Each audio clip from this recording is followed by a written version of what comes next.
प्रामाणिक समाधान। नमोस्तु गुरुदेव, इच्छा और भावना में क्या अंतर है और क्या जैन धर्म के अनुसार साबूदाना खाने में कोई दोष है? इच्छा और भावना, देखिए, इच्छा मन में उत्पन्न होने वाले चाह का नाम है। किसी वस्तु, किसी व्यक्ति के प्रति उत्पन्न आकर्षण के उपरांत जब उसके प्रति हमारी चाह जगती है तो इच्छा होती है। इच्छा अल्पकालिक भी हो सकती है और दीर्घकालिक भी हो सकती है। मन में अनेक इच्छाएं उत्पन्न होती है और वही विलीन हो जाती है। कुछ इच्छा प्रबल भी होती है, लेकिन भावना किसी एक वस्तु या व्यक्ति से जुड़कर निरंतर उसकी धुन में रमना। इच्छा व्याकुल करती है, पर भावना हमारी व्याकुलता को मिटा भी देती है। यदि मनुष्य शुभ भावनाओं को भाता है तो उन भावनाओं का प्रभाव हमारे चित्त पर पड़ता है और उससे हमारी इच्छाएं निर्मल होती हैं। हमारे मन में उत्पन्न होने वाले भाव जब आगे बढ़ते हैं तो भावना बनती है। भावना से विचार, विचार इच्छाओं को जन्म देते हैं और विचार से हमारी प्रवृत्ति होती है और प्रवृत्ति से हमारा चरित्र बनता है। तो भावना यदि निर्मल हो जाए तो हमारी इच्छाएं निर्मल होगी। इसलिए दोनों में मौलिक अंतर समझ करके चलना चाहिए। हमें इच्छाओं को नियंत्रित करना है तो भावनाओं को विशुद्ध बनाने का प्रयास करना चाहिए। दूसरी बात, साबूदाना के संदर्भ में जो सवाल किया है, साबूदाना जमीकंद से बनता है, शकरकंद से बनता है। हम शकरकंद जमीकंद होने से नहीं खाते, अनंतकायिक होने से नहीं खाते, इसलिए वो ऐसे ही अभक्ष्य है। लेकिन जो साबूदाना के निर्माण की पुरानी प्रोसेस थी, उसमें शकरकंद को उबाल करके उसका जो घोल जिस हौज में रखा जाता था उसमें उसी रंग के घोर कीड़े उत्पन्न हो जाते। आजकल ऑटोमाइजेशन होने से कुछ प्रक्रिया में परिवर्तन हुआ है, लेकिन फिर भी उसमें जीव हिंसा की संभावना रहती है और जमीकंद होने से वो जीव हिंसा का कारण तो है ही, इसलिए इसका परहेज करना चाहिए। नमोस्तु गुरुदेव, आज लोग सीखना तो चाहते हैं परंतु यदि कुछ बताएं तो सवाल बहुत करते हैं, समझ में नहीं आता कैसे सिखाएं। गुरुदेव कृपया समाधान करें। सीखना चाहते हैं और कुछ बताएं तो सवाल ज़्यादा करते हैं, कैसे सिखाएं समझ में नहीं आता। पहली बात तो ये है, जो सीखना चाहे उसको सिखाओ, जो आपको उल्टा सिखाना चाहे उसको हाथ जोड़ लो। दूसरी बात, अगर कोई व्यक्ति सीखने के क्रम में सवाल पूछता है तो हमें बड़ी उदारता से उसके सवालों का जवाब देना चाहिए। उसमें रंचबात भी घबराना नहीं चाहिए। यदि उसका सवाल जिज्ञासा मूलक है, हाँ, वो यदि अपना ज्ञान बघार रहा है तो समझ लेना अभी उसके अंदर सीखने की पात्रता ही नहीं। ऐसे आदमी को सिखाने का प्रयास करना अपने समय की बर्बादी है, उनसे दूरी रखना चाहिए। नमोस्तु गुरुदेव, सफल करियर और ढेर सारा पैसा, क्या जीवन में सफलता के यही दो मापदंड होते हैं? कृपया मार्गदर्शन करें।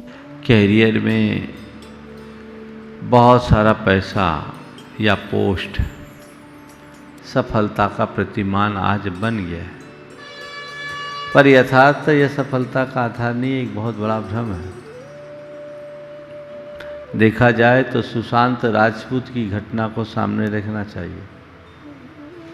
मैंने सुना उसके पास अपार पैसा था, 5,000 करोड़ की बात की मुझे किसी ने, मुझे नहीं मालूम, बहुत करोड़ों रुपया होगा, मुझे नहीं पता, किसी ने बताया 5,000 करोड़। अब जो हो, क्योंकि अखबार में पढ़ता नहीं तो मुझे मालूम नहीं, लेकिन उसके पास अपार पैसा है। और दूसरी बात, प्रतिष्ठा भी बहुत। इतनी प्रतिष्ठा और इतनी लोकप्रियता और पैसा वाला होने के बाद भी उसे आत्महत्या क्यों करनी पड़ी? ये बहुत विचारणीय प्रश्न है। कहीं ना कहीं वो अपने जीवन में विफल था। काश वो अपने आप को आध्यात्मिक रूप से मजबूत किए होते तो शायद ऐसी घटना नहीं होती। तो सफलता का वास्तविक प्रतिमान पोस्ट और पैकेज को मत मानना। सफलता का वास्तविक आधार जीवन में स्थिरता, संतुष्टि और प्रसन्नता। नमोस्तु गुरुदेव। कहते हैं कि महत्वाकांक्षा करना गलत है, जो मिले उसे स्वीकार कर लेना चाहिए। तो बिना पुरुषार्थ के सिर्फ भावना भाने से क्या फल प्राप्त होगा? देखिए, महत्वाकांक्षा रखना गलत नहीं। कुंठित महत्वाकांक्षा और दुराकांक्षा से ग्रसित होना गलत है। जब तक मनुष्य के मन में कोई महत्वाकांक्षा नहीं होगी, उसे आगे बढ़ने की प्रेरणा नहीं मिलेगी।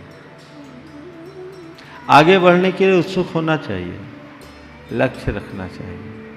आज हम मोक्ष मार्ग में लगे हैं। हमारी प्रबल आकांक्षा अपने जीवन के चरम ध्येय को प्राप्त करने की। ये हमारी एक प्रकार की आकांक्षा है, जिसे आज की भाषा में महत्वाकांक्षा भी कह सकते हैं।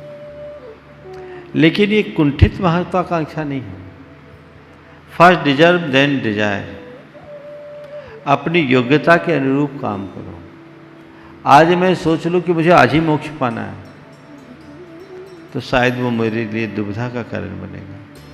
पर मुझे मोक्ष मार्ग पर चलना है, मोक्ष को पाना है, ये मेरा लक्ष्य है, ये मेरा ध्येय है। और उस ध्येय की पूर्ति के लक्ष्य से मैं आगे बढ़ रहा हूँ।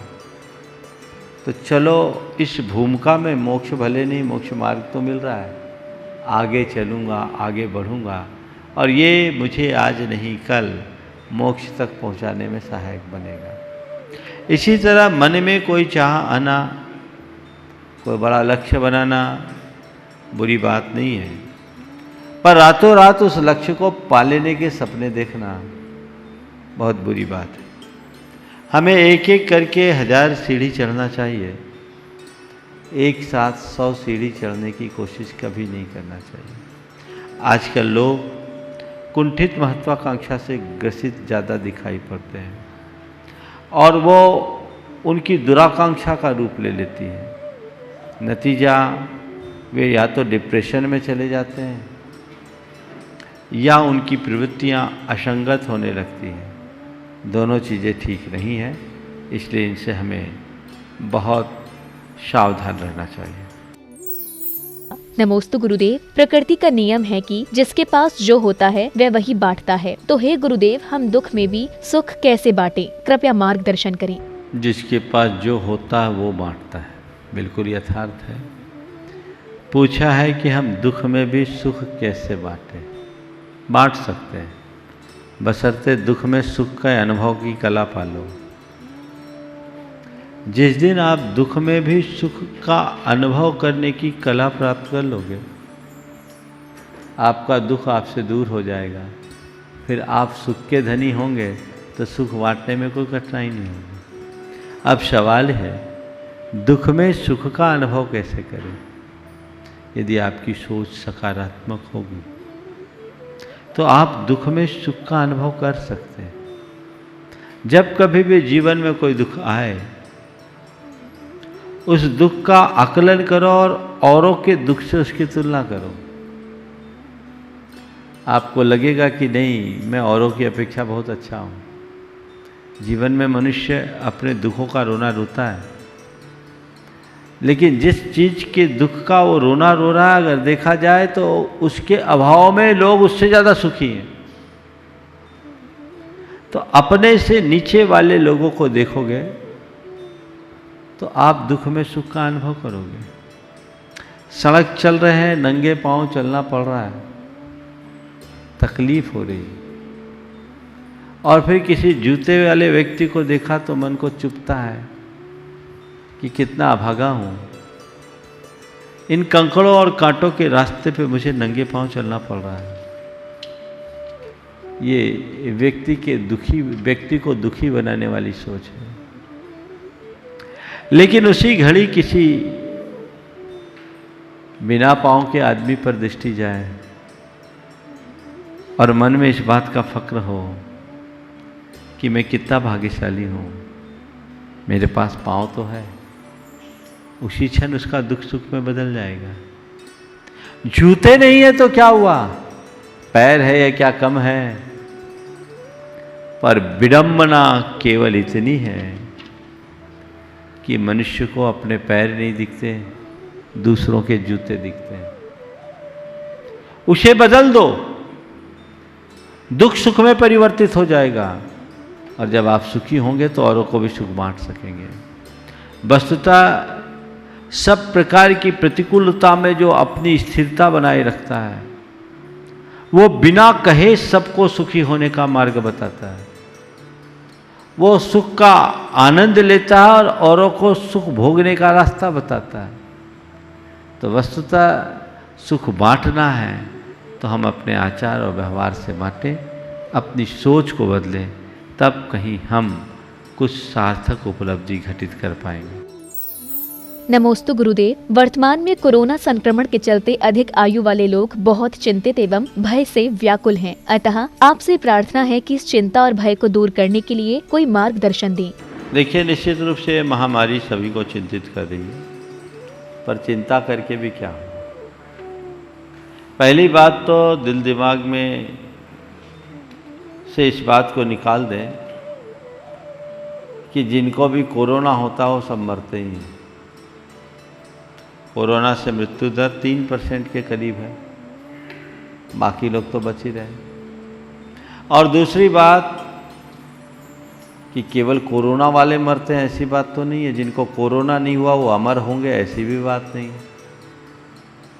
जितने लोगों की कोरोना से मृत्यु हो रही है, उससे ज़्यादा अन्य बीमारियों से लोगों की मृत्यु हो रही, और अन्य बीमारी नहीं है तो कई ऐसे हैं जो स्वस्थ होकर के भी मृत्यु को प्राप्त होते हैं। कई लोग, अभी कुछ दिन पहले एक व्यक्ति 45 साल की उम्र में हार्ट अटैक से चला गया, कोई बीमारी नहीं थी। तो कुछ भी हो गई, किसी की मृत्यु कभी भी हो सकती है।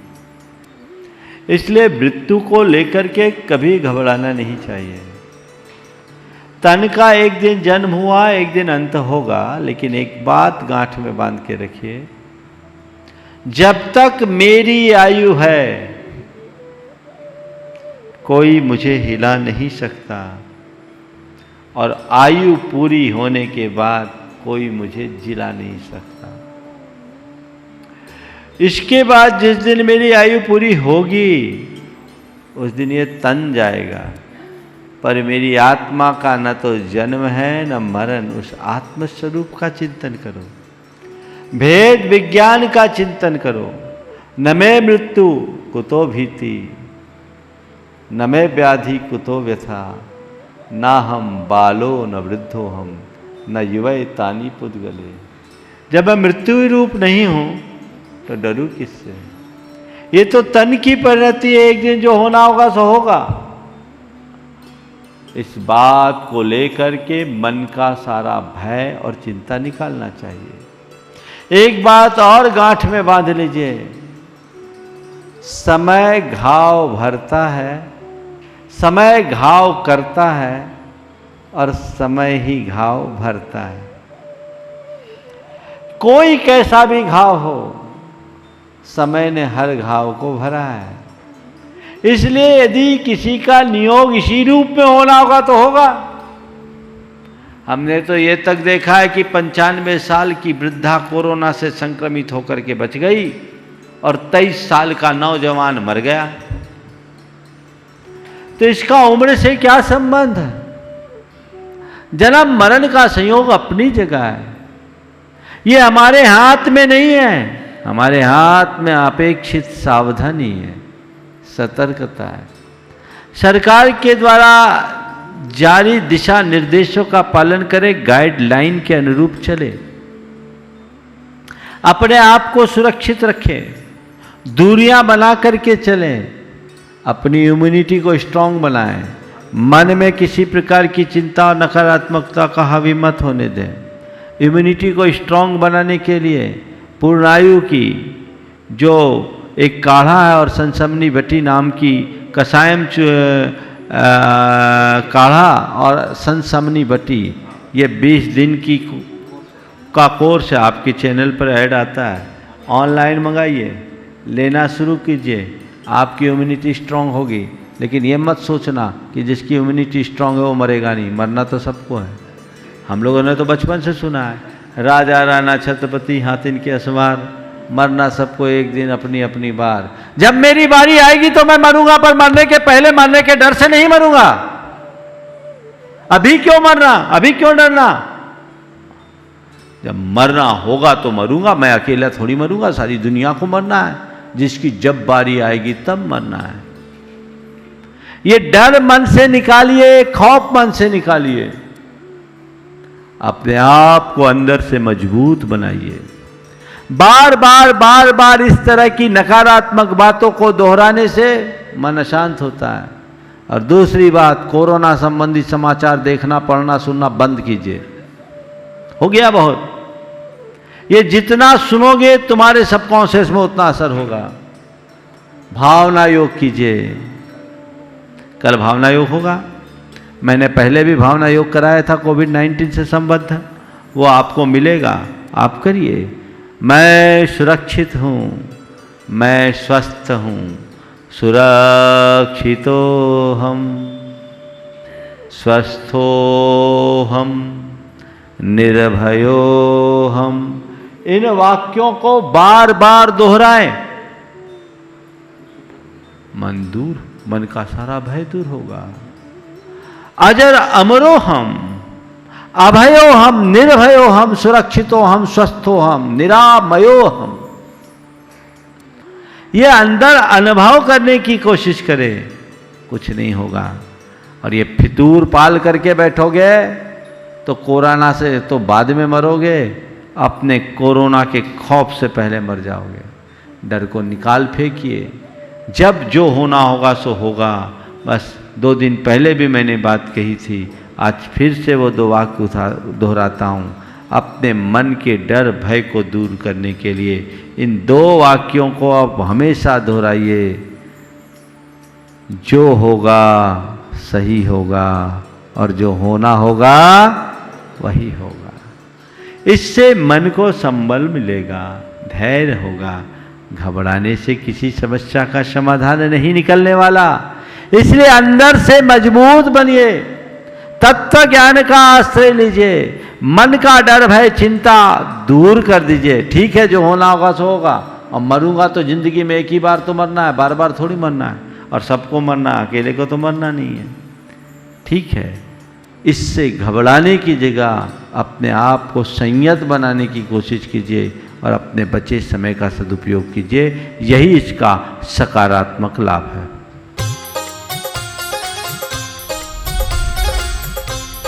प्रामाणिक समाधान।